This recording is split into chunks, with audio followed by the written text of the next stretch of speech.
we're here at GP St. Pete, and we have some interviews lined up for you guys, and it feels so great to be back inside the track. I love it here, and I will see you guys later while we get on with this. Woohoo!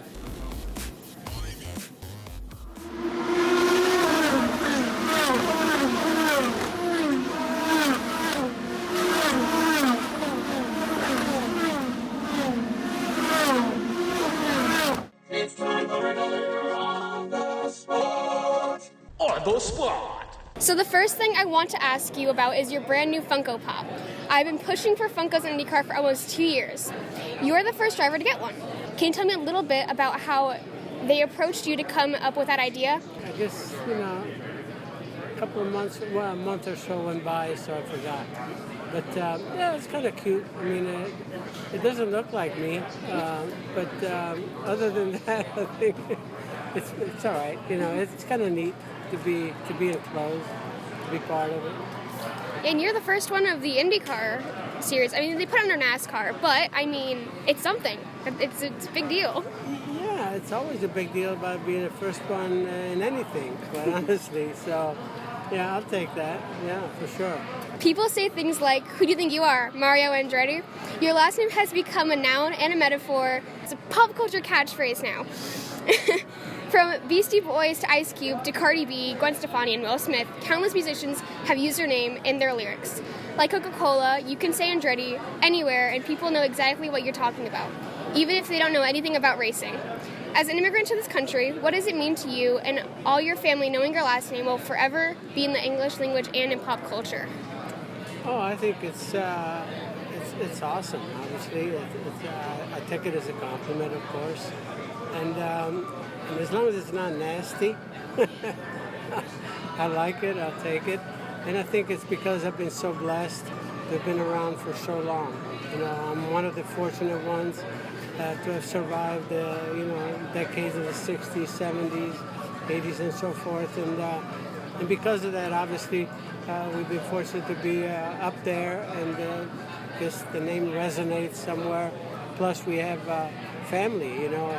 At the moment, we're 8 members of the family that's been part of the sport between my side and my twin brother Aldo's side. So, again, the sport has been part of our lives, and it's been a very positive part of our lives.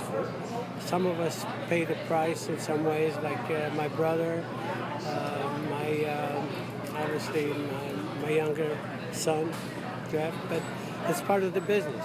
We all take risks and we go in it with open eyes. But going back to this thing about being part of, culture or something that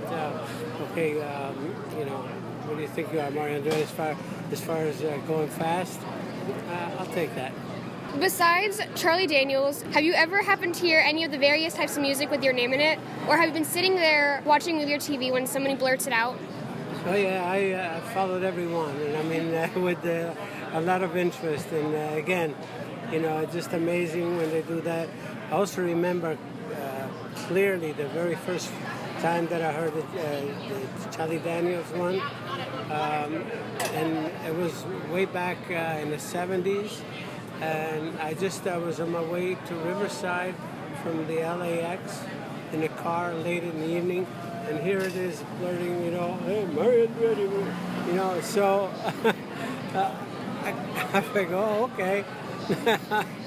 I was blindsided on that one, but in a very positive way, and it's been awesome, you got to say that, obviously, because it is. I recently watched Ford vs. Ferrari. Christian Bale said there wasn't much to go on in becoming Ken Miles, so he had to fill in the blanks, so to speak. In your opinion, as someone who knew Ken Miles, how accurate was he personifying Ken? I think he was clearly much more animated than Ken Miles was.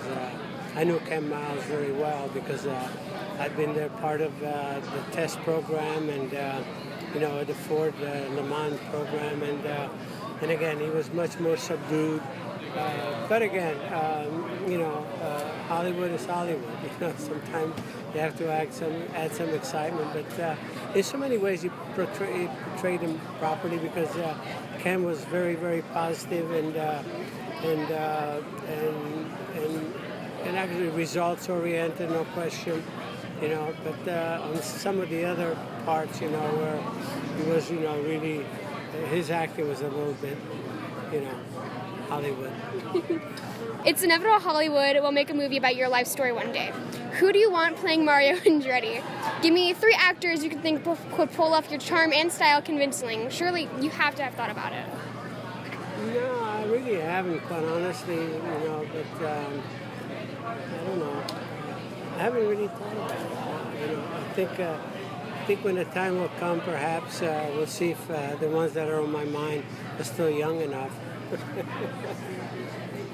After watching all the footage, I was left wondering, how do you think running starts would work at Le Mans this day and age?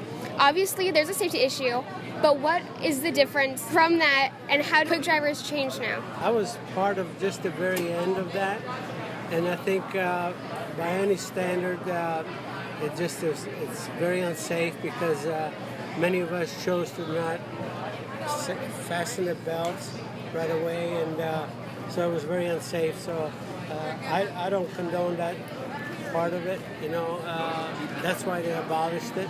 You'd have to impose so many rules about it. You have to be there for at least a minute or something, which makes no sense, you know. So again, I think it's a thing of the past, and let's leave it there. For you personally, what are a couple of things that really stand out above all else when you're alone with your memories thinking back about your storied career, even if it's not directly a trophy? Well, to be honest with you, when I look back, is the opportunity that I had to drive with my family in general, you know, my sons, my nephews, my brother, together, and the successes that we've had together. Because you look at, you know, I've been on podium 15 times, like with Michael. And actually one of those podiums, John was also in it. And in 1991 in Milwaukee, there was 3 of us on podium, Michael, John, and myself. And then in 1986, I remember at Pocono 500, Jeff was driving the ARS, which was the Indy Lights, you know, the time which was a supporting event. And he was on pole for that race, and he won that race. Michael was on pole for the 500. I won the 500. Between the 3 of us, we cleaned house that weekend. This race has eluded me for so many years. And my son Jeff started the trend here with Saturday, and then Michael sat on pole. I tell you, Andretti family couldn't be happier.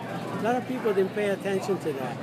And, you know, these are some of the things when I look back, being 4 of us, you know, at Indianapolis, 4 of the same family, 2 years in a row, 91, 92. And it never happened before or since in the same family. Being Rookie of the Year was Michael, Jeff, Marco, and myself. You know, who am I missing? You know, Rookie of the Year. So again, I look back, and when on my own, when I reflect on my career, oh my God, how wonderful that was, besides everything else. Yeah, Portland 1986, actually Michael was in the lead enough that there's no way I could have caught him. I was running second with about 3 laps to go. I get my engineer says, Michael's having some problem with the fuel pickup, and man, I mean, you know, I stood on that seat, and we're coming down for the drag race, start-finish line, and I beat him by 2 inches. And that was, it was reported as 7,000ths of a second, which it was, but our PR guy said it's 7,000ths of a second, it's impossible. So on his report, he put a 7/100ths, and that's what remained as the record, which really upsets me. But I have the photo where over 180 miles an hour is 2 inches. Happy Father's Day. Well, I tell you, I take that. That's it's the most wonderful greetings he could have given me today, and I guess Michael just ran out of fuel on time. And funny thing is, I don't pity him at all. I'm looking at him, he's looking at me, and he was not happy. And even my wife, Deanne, says, Mario, he's your son, you know. I said, are you kidding? You know, so in victory lane, Michael was pretty subdued, and somebody said, hey, Mike, it's Father's Day. Do you want to say anything to your dad right now on national television? Oh, happy Father's Day, Dad. Well, happy Father's Day, Dad. That's the story from Victory Lane, and it's all Andretti. Okay, so that was important. Well, that says it all starts here, but actually all ends here, and so does my video. So I hope you guys enjoyed it. I know I had tons of fun. I mean, the interviews, everybody here, the energy, it was amazing. And I hope you guys enjoyed it too. So I will see you guys in the next one. Make sure you smash the subscribe button, like, and share, and I'll see you guys in the next one. Later, bye!